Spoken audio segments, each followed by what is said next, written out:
أهلا بكم يا أصحابي في قصص وحكايات ماما توتي. وقبل ما نبدأ حدوتتنا ما تنسوش تشتركوا في القناة وتدوسوا لايك. وكان يا مكان ولا يحلى الكلام إلا بذكر النبي عليه الصلاة والسلام. كان في يا أصحابي غراب، كان دايما صوته عالي، والعصافير الصغيرين كانوا بينزعجوا من صوته. تعالوا بينا يا أصحابي نشوف الغراب والعصفورة هيعملوا ايه مع بعض. يا غراب وطي صوتك شوية. هو انت ليه على طول كده صوتك عالي؟ احنا مش عارفين نقعد منك خالص. انا صوتي مش عالي يا عصفورة، انت بس اللي عشان رقيقة ففاكرة ان انا صوتي عالي، انما انا صوتي مش عالي خالص. طيب ممكن يا غراب تمشي من هنا علشان العصافير الصغيرين دولت يعرفوا يناموا؟ لا انا مش همشي من هنا، الشجرة دي بتاعتي وانا لا يمكن امشي من عليها. طيب هو الحل ايه دلوقتي يا غراب؟ ايه اللي ممكن يتعمل عشان نحل المشكلة دي؟ طيب ما تقعدي معايا، هو انا يعني عملتلكوا ايه؟ كل ده عشان صوتي عالي؟ ما هو انا عشان غراب صوتي بيبقى كده. وبعدين بقى لو انتوا عايزين تحلوا المشكلة يبقى انتوا اللي تمشوا، انا جاي هنا الاول والشجرة دي بتاعتي وانا لا مستحيل امشي من على شجرتي. كده يا غراب خلاص انا هروح اشتكيك لحيوانات الغابة وهم يجي يتصرفوا معاك. يا ترى يا أصحابي العصفورة هتعمل ايه؟ ويا ترى هتروح فين وتشتكي الغراب؟ تعالوا بينا نشوف العصفورة هتعمل ايه يا أصحابي.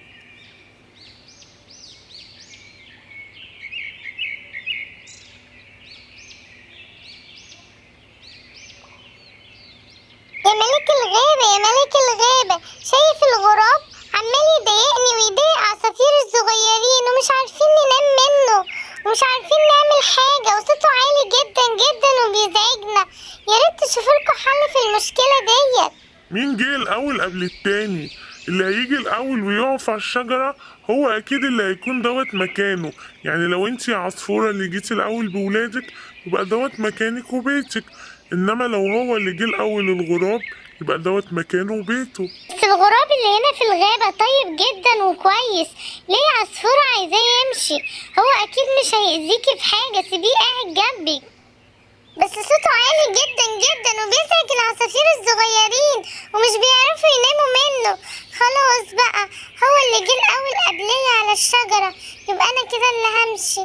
يا خسارة، كان نفسي أقعد في المكان ده مكان جميل جدا، بس معلش بقى هروح أدور على أي مكان تاني أقعد فيه أنا وولادي الصغيرين. استني يا عصفورة، استني ما تمشيش، أنا هاجي معاكي أستأذن الغراب إن هو اللي يمشي عشان انتي عيالك لسه صغيرين. ده غراب طيب جدا وأكيد هيسمع الكلام. يا ترى يا أصحابي الخروف هيعمل ايه مع الغراب؟ يا ترى الغراب هيرضى يمشي؟ تعالوا بينا يا أصحابي نشوف الخروف والغراب هيعملوا ايه. ايه ده؟ ايه اللي انا شايفه دوت؟ يا نهار ابيض، ده تعبان حقيقي. يا ترى التعبان دوت هيعمل ايه؟ اكيد جاي عشان ياكل العصافير الصغيرين ومامتهم مش موجودة، انا لازم اتصرف. لا، ايه العصافير الكتيرة ديت؟ دي عصافير كتيرة قوي وكلها عصافير صغيرة، انا هاكلها كلها مش هخلي ولا عصفورة. اجري بسرعة قبل ما يقرب على العصافير وياكلهم، انا لازم اموته. ايوه هروح اموته بسرعة عشان مامة العصافير مش موجودة.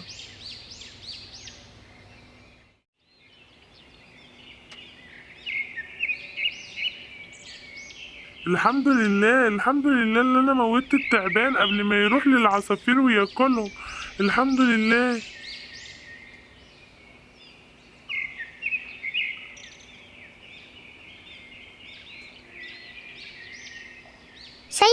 شايفة يا عصفورة الغراب كويس ازاي؟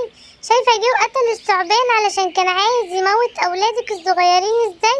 شفتي قد ايه الغراب طيب وكويس ازاي؟ علشان تعرفي يا عصفورة ان الغراب حافظ على اولادك وانتي مش موجودة. انا فعلا اسفة يا غراب، حقك عليا ما تزعلش، بس انا متشكرة ليك جدا، انت بجد انقذت حياة اولادي الصغيرين وانا مش موجودة. شكرا. العفو على ايه؟ لو عايزيني امشي علشان انا بضايقكم خلاص انا همشي، مع ان انا حزين جدا كان نفسي اقعد معاكم. استنى يا غراب، استنى ما تمشيش، احنا هنقعد كلنا مع بعضينا خلاص، احنا مش هينفع نسيبك تمشي.